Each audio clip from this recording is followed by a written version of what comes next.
माता आदि शक्ति उन देवाधिदेव महादेव की सहचारिणी थी, जिन्हें कभी किसी के प्रति आसक्ति नहीं हुई थी। अब उन्हीं महादेव का स्नेह पाकर माता अत्यंत प्रसन्न थी और उसी प्रसन्नता से माता के शरीर से जो दिव्य तरंगे प्रस्फुटित हुई, उसने अंधकार को दूर कर एक नवीन प्रकाशमय सृष्टि की रचना करने आरंभ कर दी।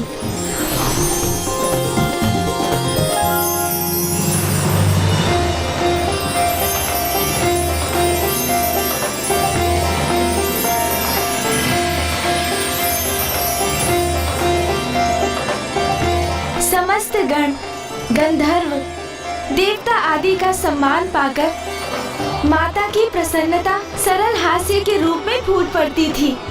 माता के उसी आनंद ने अनेकों सुंदर रंगों में रंग दिया था कैलाश को।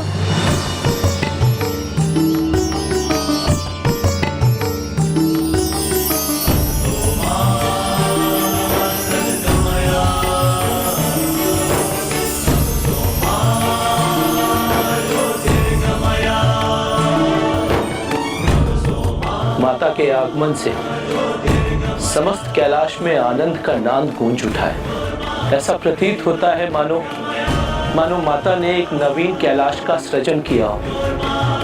मेरी प्रभु से यही प्रार्थना है कि माता सदैव इसी प्रकार से आनंदित रहे, क्योंकि उन्हीं की प्रसन्नता के कारण ही समस्त कैलाश आनंद से झूम उठा है। माता कुष्मांडा की मुस्कुराहट इसकी भी प्रतीक है कि एक नारी की मुस्कान से ही पुरुष का संसार संपूर्णता को प्राप्त करता है। जहाँ नारी प्रसन्न होती है, वो गृह भी प्रसन्नता से परिपूर्ण होता है, और जहाँ नारी दुखी रहती है, उस गृह में सुख और चैन स्थापित नहीं होता। इसलिए नारी को कभी दुखी नहीं करना चाहिए, सदा नारी का सम्मान करना चाहिए। ब्राह्मण देवता, मैं तो अपने पति देव को सदा यही कहती आई हूँ कि अपनी पत्नी को सुखी रखिए, क्योंकि मैं मुस्कुराऊंगी तो राजभवन में सदा प्रसन्नता स्थापित रहेगी।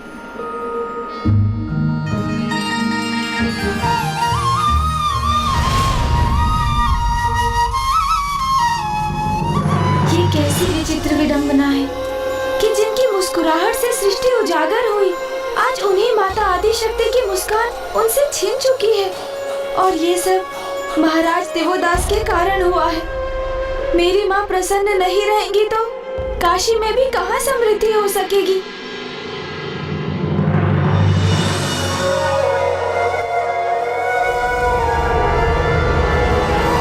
और ये भी कहा जाता है कि जहाँ नारी की पूजा होती है, देवता भी वहीं वास करते हैं। और सत्य तो ये भी है कि नारी ही संसार की शक्ति है। सूर्य ब्रह्मांड की आत्मा है और सूर्य की शक्ति है माता कुष्मांडा।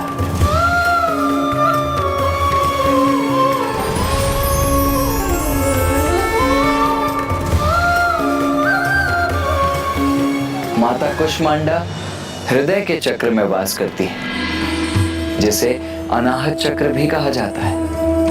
ये तो सर्वथा उचित है कि माता कुष्मांडा सूर्य के हृदय में निवास करती हैं, इसीलिए वो समस्त ऊर्जा का स्रोत भी हैं। इसीलिए नवरात्रि के चतुर्थ दिवस पूर्ण हृदय से माता कुष्मांडा की पूजा करनी चाहिए। इनकी पूजा से रोग और शोक दोनों का ही नाश होता है तथा आयु, यश, बल और आरोग्य की प्राप्ति होती है, और जीवन काल के उपरांत परम पद की भी प्राप्ति होती है। तो आइए अब हम माता कुष्मांडा की पूजा करते हैं।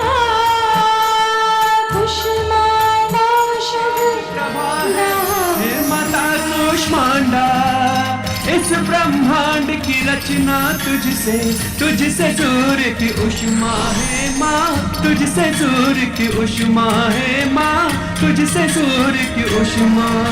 यदि मुझे यहाँ राज्य करना है तो आपको यहाँ से प्रस्थान करना होगा।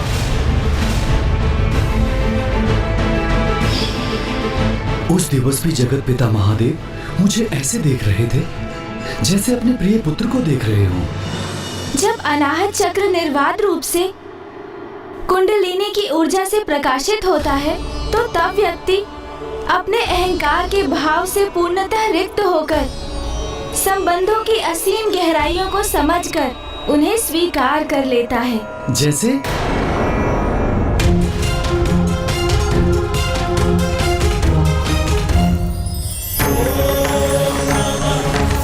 जैसे महादेव केवल ईश्वर ही नहीं, जगत पिता है। वो अहंकार से सर्वथा परे हैं। सभी चराचर जीव उनकी संतानें हैं। यदि उनकी संतान महादेव से कुछ मांग ले तो स्वयं अपार कष्ट सहकर भी वो अपनी संतान को कभी निराश नहीं करते। महादेव, महादेव। प्रतीत होता है कि अनाहत चक्र के प्रकाशित होने से आपको भी इस सत्य का स्वतः आभास हो ही गया कि वो महादेव ही तो है, जगत पिता।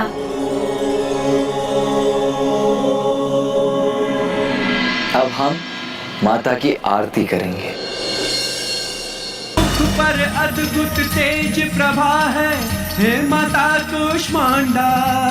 इस ब्रह्मांड की रचना तुझसे, तुझसे सूर्य की उष्मा है माँ, तुझसे सूर्य की उष्मा है माँ, तुझसे सूर्य की उष्मा। नवरात्रि का आज पंचम दिवस है और आज हम माता के स्कंद माता स्वरूप की उपासना करते हैं।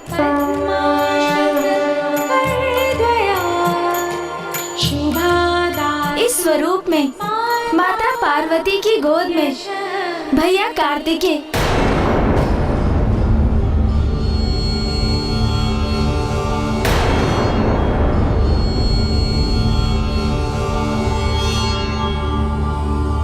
भैया महाराज, मेरा अर्थ था कुमार कार्तिकेय अर्थात गणेश जी के बड़े भैया। वो माता पार्वती की गोद में रहते हैं।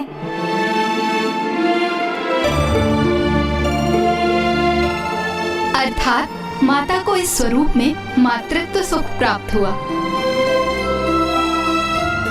माता बनने का सुख अवश्य प्राप्त किया उन्होंने, किंतु साधारण नारियों की भांति नहीं। अर्थात माता ने गर्भ धारण कर कुमार कार्तिकेय को जन्म नहीं दिया।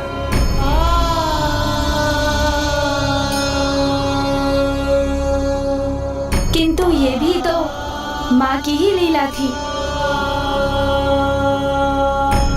एक और माता पार्वती और महादेव का विवाह संपन्न हो चुका था और अब माता अत्यंत प्रसन्नता से गृहस्थीन का जीवन व्यतीत कर रही थी। उन्हें सभी सुख प्राप्त थे, किंतु संतान प्राप्ति की कामना तो अभी भी थी उन्हें। स्वामी, माता की पूर्णता तो संतान से होती है। मुझे संतान का वरदान दे स्वामी। तथास्तु। और देवताओं को तो इसी क्षण की प्रतीक्षा थी। और अब अंततः उनकी प्रतीक्षा समाप्त होने वाली थी। महादेव और माता पार्वती का वो पुत्र जन्म लेने वाला था जो तारकासुर का अंत करने वाला था। और ऐसा ही होता, किंतु क्या ब्राह्मण देवता? देवताओं ने इसमें एक और अवस्था जोड़ दी। महादेव ने माता पार्वती को संतान प्राप्ति का वरदान दे ही दिया। शीघ्र ही वो एक पुत्र को जन्म देंगी। इसी शुभ घड़ी की प्रतीक्षा तो हम सभी इतने वर्षों से कर रहे थे, क्योंकि अब अंततः उस तारकासुर के आतंक का अंत होने ही वाला है। इंद्रदेव, सूर्यदेव, तारकासुर का अंत तो हो जाएगा, किंतु एक नवीन समस्या का भी जन्म होगा जिस पर अभी तक आपका ध्यान नहीं गया।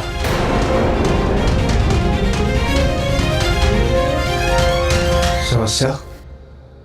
कैसी समस्या अग्निदेव? महादेव अतुलनीय बल के सागर हैं और माता आदिशक्ति समस्त ब्रह्मांड में व्याप्त शक्ति की प्रतीक हैं। स्वयं प्रकृति है वो। महादेव और माता दोनों अनंत अपार हैं। उनके संयोग से उत्पन्न पुत्र महावीर और महायोद्धा होंगे, जिनकी शक्ति का अनुमान लगाना भी कठिन है। और उनकी अपार शक्ति यदि स्वर्ग पर लक्षित हुई तो कहीं कहीं मेरा पद ही मुझ न छिन जाए।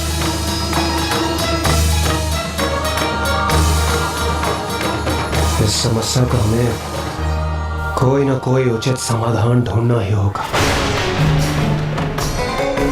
तारकासुर का वध करने हेतु हमने स्वयं के लिए एक महासंकट को आमंत्रित कर लिया।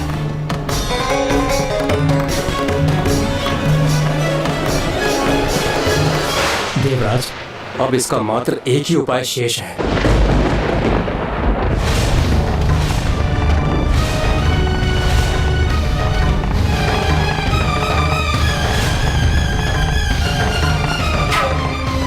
महादेव, तारकासुर के आतंक से हमारी रक्षा कीजिए प्रभु।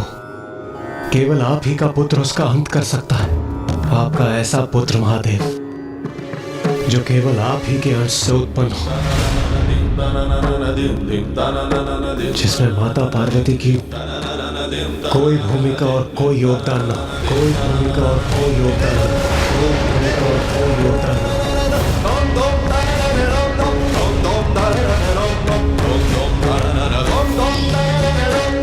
स्वामी, माता की पूर्णता तो संतान से होती है। मुझे संतान का वरदान दे स्वामी। तथास्तु, तथास्तु। महादेव, हम पर कृपा कर हमें ये वचन दीजिए कि आपकी और माता पार्वती के संयोग से अभी कोई पुत्र जन्म नहीं लेगा। माता की पूर्णता संतान से होती है। मुझे संतान वरदान दे स्वामी।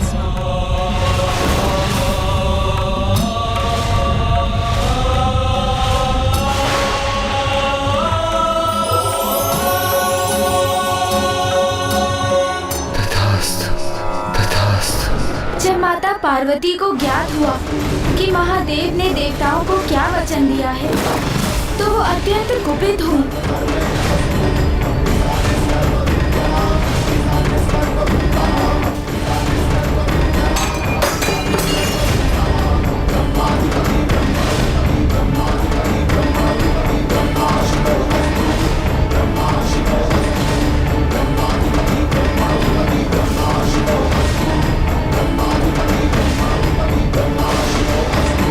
देवताओं ने महादेव से ऐसा अनुचित वरदान मांगने का दुस्साहस भी कैसे किया। मैं उन्हें श्राप देती हूँ, आज के बाद देवता भी अपने पत्नियों के योगदान से अपनी संतान की उत्पत्ति के सुख से वंचित रहेंगे।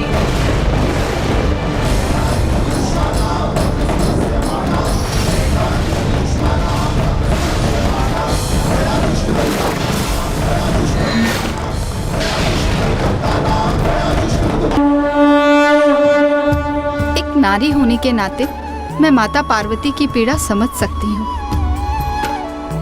किंतु फिर माता का उग्र रूप कैसे शांत हुआ ब्राह्मण देवता?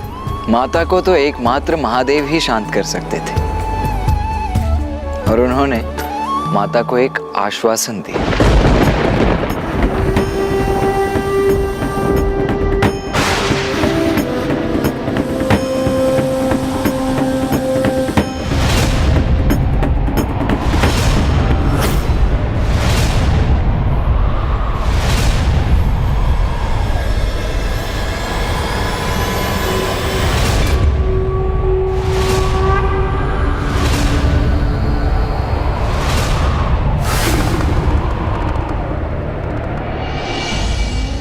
स्वामी, एक नारी के लिए इससे बड़े दुर्भाग्य की बात और क्या हो सकती है भला? उनका वरदान मेरे लिए श्राप के समान है।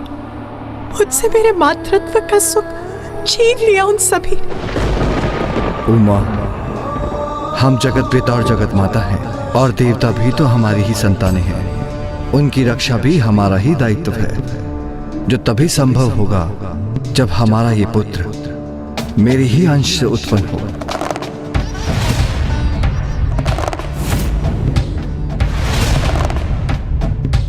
किंतु मेरी ऊर्जा से जीवन प्राप्त करने पर भी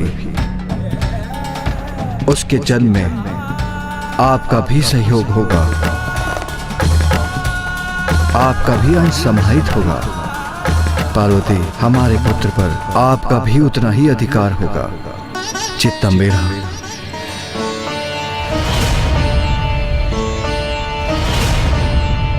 स्वामी, क्या ये संभव है? किंतु कैसे? मुझ पर विश्वास रखिए उमा।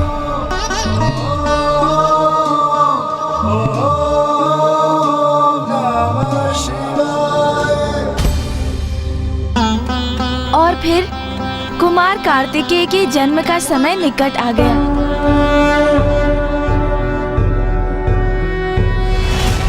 योगीश्वरो महासेनः कार्तिकेयो अग्निनन्दनः स्कन्दः कुमारः सेनानिः स्वामी शंकर संभव।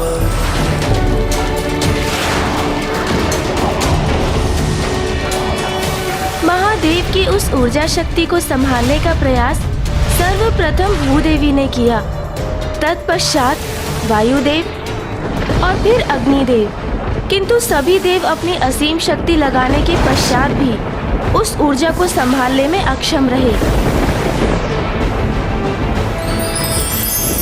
महादेव की ऊर्जा को संभाल पाना तो माता गंगा के लिए भी असंभव प्रतीत हो रहा है।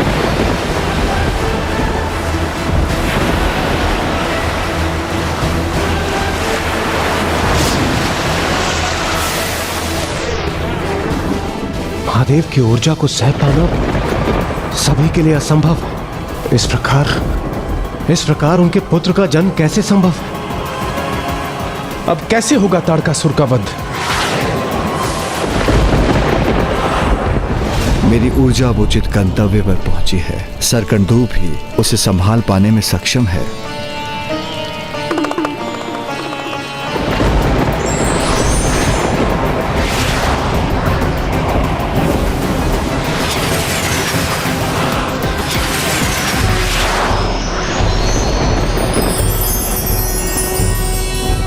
योगीश्वरो महासेनः कार्तिकेयो अग्निनन्दनः स्कन्दः कुमारः सेनानिः स्वामी शंकर संभव।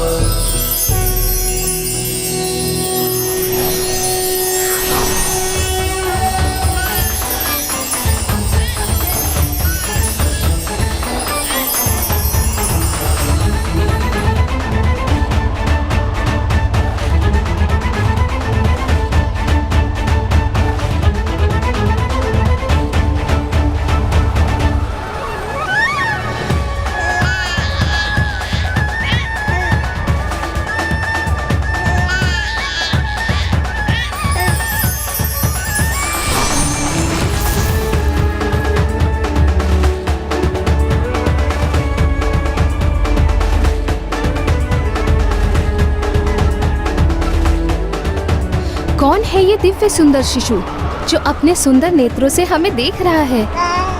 प्रतीत हो रहा है जैसे वो हमें पुकार भी रहा है। हमें वहाँ जाना चाहिए।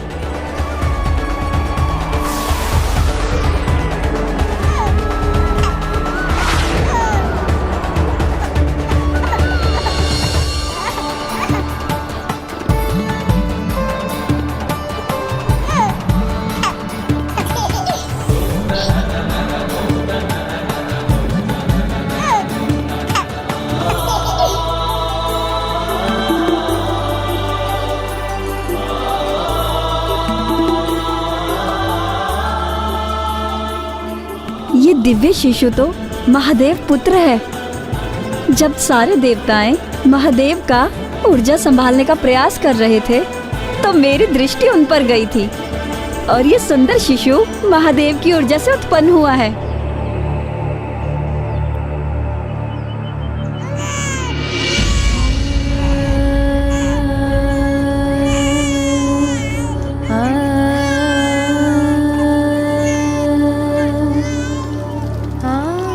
उमा, सरकंडूब तो आपका ही स्वरूप है, इसलिए मेरी ये संतान तो आपकी भी संतान है।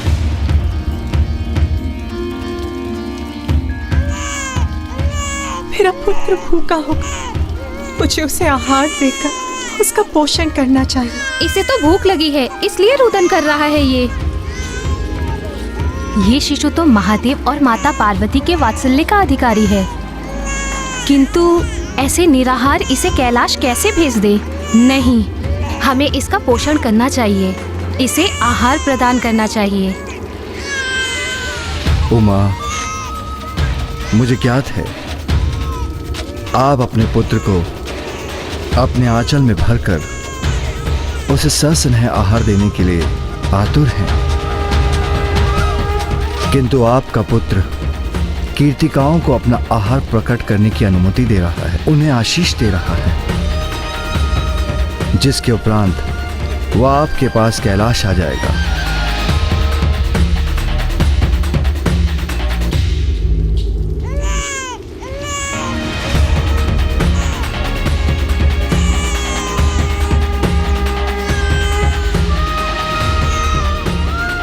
उमा, आप जिसे एक नवजात शिशु के रूप में देख रहे हैं, वो महायोद्धा बनकर कैलाश पहुंचेगा। उमा, आप शीघ्र ही कैलाश में आगमन होगा, तो क्या आप उसके लिए समुचित व्यवस्था नहीं करेंगी? आप सर्वथा उचित कह रहे हैं नाथ। मेरा पुत्र कैलाश आने वाला, मुझे जाकर उसके लिए आवश्यक व्यवस्था करनी चाहिए।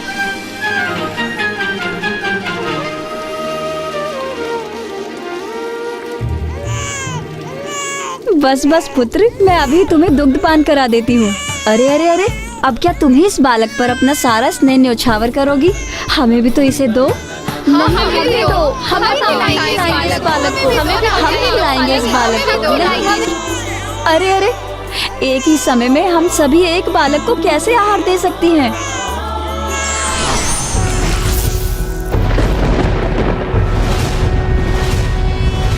योगीश्वरो महासेनः कार्तिकेयो अग्निनंदनः स्कंदः कुमारः सेनानिः स्वामी शंकर संभव। महादेव पुत्र, इस शिशु ने 6 शीश धारण कर लिया हमारे लिए। हम कृतार्थ हुए। अब हम सब इसे आहार प्रदान कर सकते हैं, क्योंकि ये क्षणानंद है।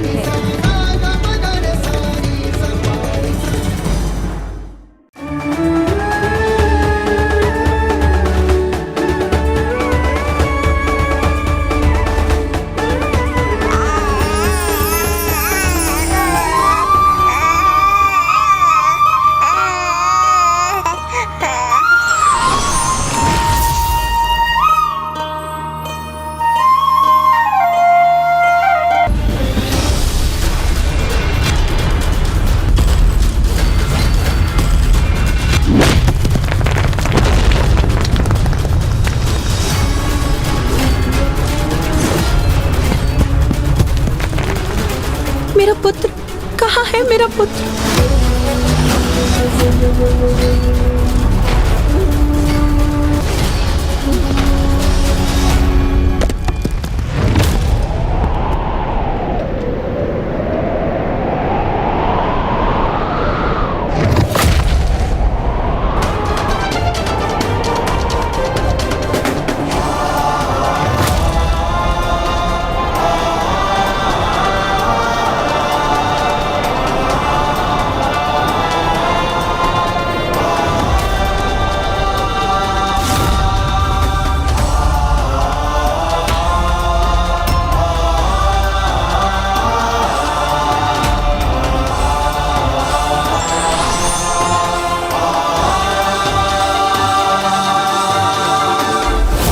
अपने मुष्टि प्रहार से उस पर्वत को 2 भागों में बांट दिया और फिर उन दोनों भागों को एक मुर्ग और एक मयूर में परिवर्तित कर दिया। तशाद, अपनी शक्तियों से मैंने तुम्हें 2 ऐसे निर्दोष पक्षियों में परिवर्तित कर दिया जो कभी किसी को हानि नहीं पहुंचाते। इसीलिए तुम भी कभी किसी का बुरा नहीं कर पाओगे।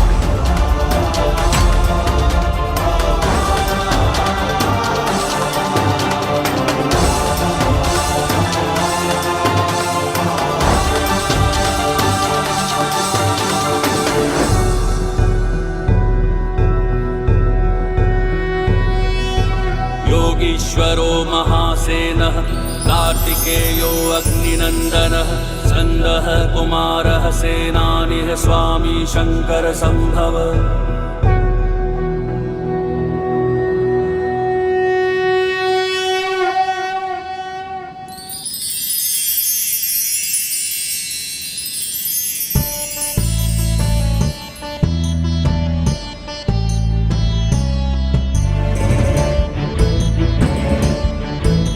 प्रभु,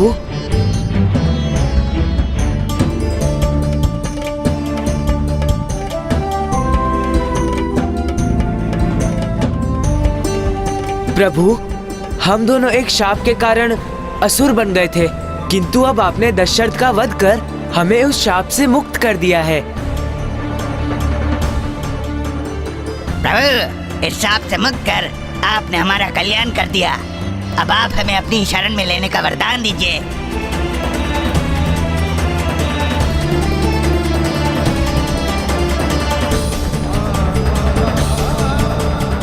उचित है मयूर जी, अब से आप मेरे वाहन बनेंगे, मेरे वाहन बनेंगे।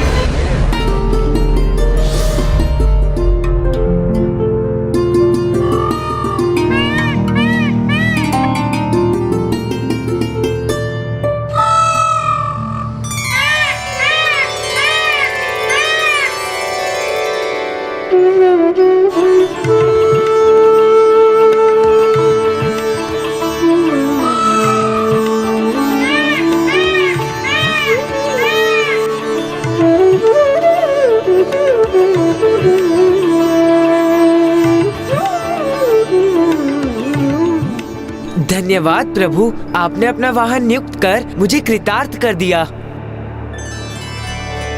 मुझे ज्ञात है प्रभु, मैं मयूर के समान सुंदर नहीं, कदाचित इसलिए आपने मुझे सौभाग्य के योग्य नहीं समझा। किंतु मुझे अपनी सेवा है तो कुछ तो आदेश दीजिए प्रभु, मुझ पर भी तो कृपा कीजिए।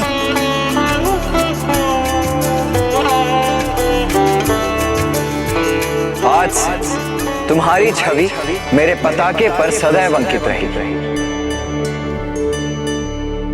जिससे सदैव तुम्हारा जुड़ाव मुझसे बना रहे।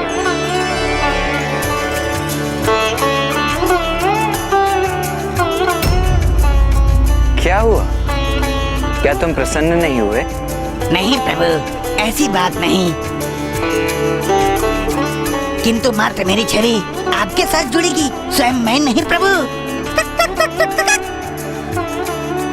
उचित, तो आपके लिए मेरा यह आदेश है कि आज से मुझे और संसार के प्रत्येक जन को भोर में सूर्योदय से पूर्व तुम बांग देकर उन्हें उनकी निद्रा से उठाओगे।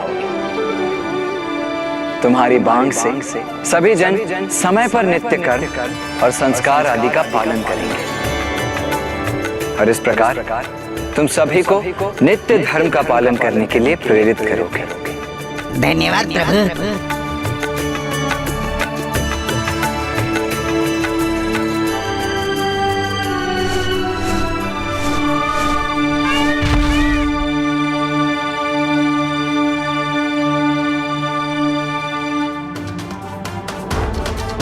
चलिए मयूर जी,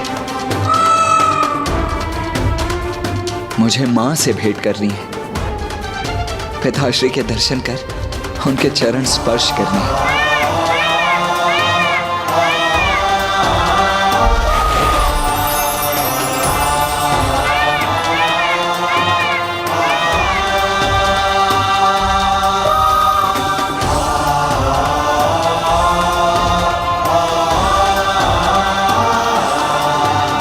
क्यों देवराजन, अब तो आपको कुमार के सामर्थ्य पर विश्वास हुआ ना? हाँ हाँ नारायण, मैं तो प्रथम दृष्टि में ही कुमार को पहचान गया था, और मुझे पहले से ही ज्ञात था कि कुमार अवश्य तारकासुर का वध करने में समर्थ है, और वही हमें उसके आतंक से मुक्ति दिला सकते हैं।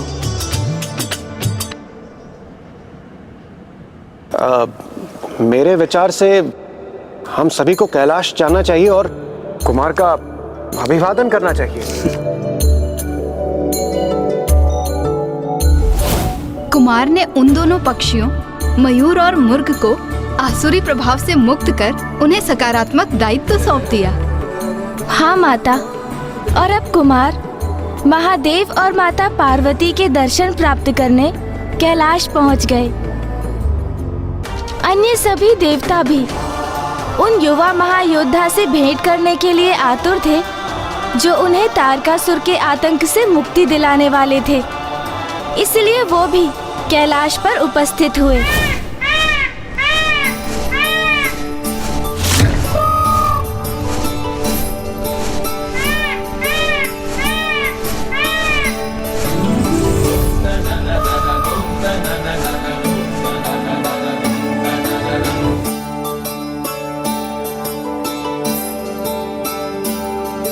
माँ माँ माँ,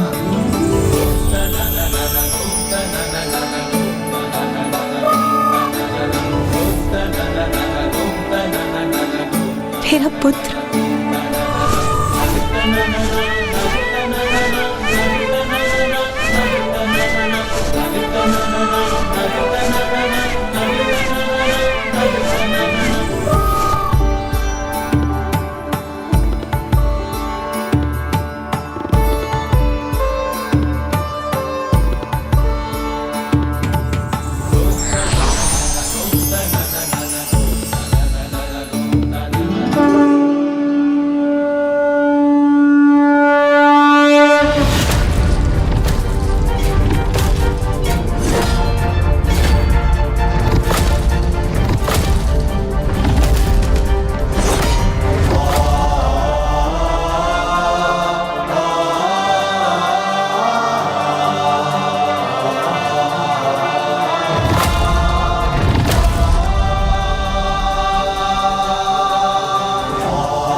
पुत्र, मुझे संबोधित करने के पूर्व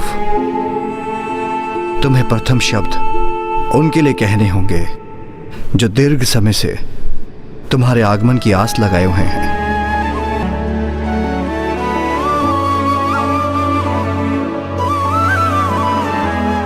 माँ,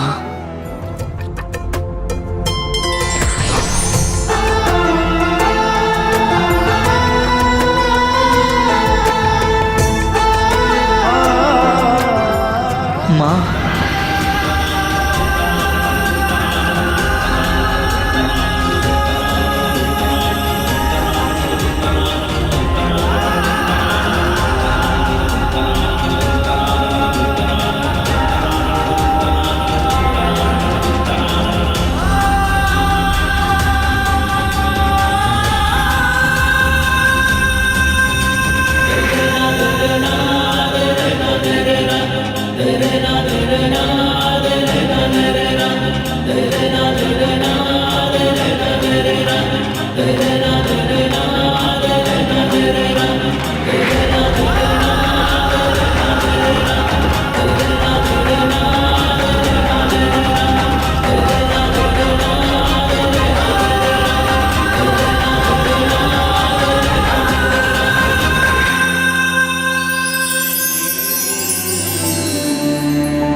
पार्वती, वैसे तो आप जगत जननी हैं, किंतु सत्य ये भी है कि एक मां ही संतान को जन्म नहीं देती, एक संतान भी एक मां को जन्म देती है। आपने सत्य कहा स्वामी। पुत्र, आज तुमने मुझे एक मां बना दिया।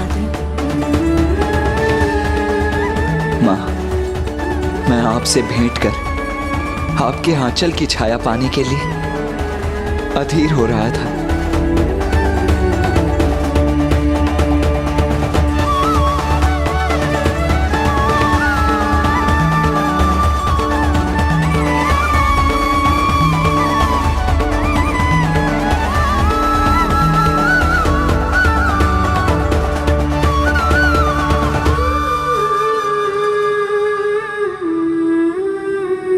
पुत्र, तुमने जन्म लेते 6 कृतिकाओं से पोषण प्राप्त किया।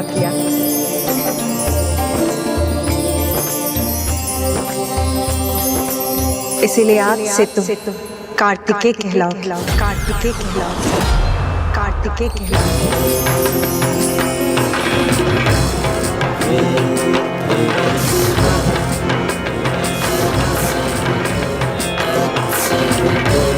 और तब तुम्हें 6 शीश भी धारण किए थे, इसीलिए तुम्हें छदानन भी कहा जाएगा।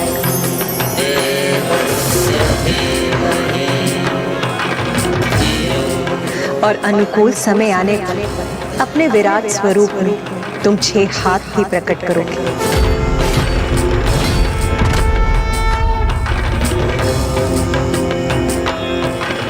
कार्तिकेय अति सुंदर और उपयुक्त नाम है। और तुम मेरी उस ऊर्जा से उत्पन्न हुए हो जो मुझसे छलक कर सरकंडूब द्वारा धारण की गई।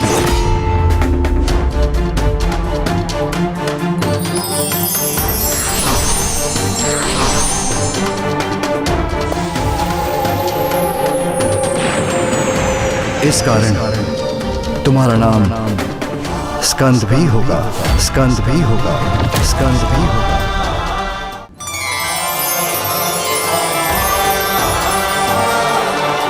कुमार कार्तिकेय की जय, कुमार कार्तिकेय की जय, कुमार कार्तिकेय की जय, कुमार कार्तिकेय की जय, कुमार कार्तिकेय की जय, कुमार कार्तिकेय की जय, कुमार कार्तिकेय की जय, कुमार कार्तिकेय की जय, कुमार कार्तिकेय की जय। और इस प्रकार जगत जननी माता पार्वती एक पुत्र की माँ भी बनी, क्योंकि कुमार कार्तिकेय भी अब संसार में स्कंद नाम से भी विख्यात होने वाले थे।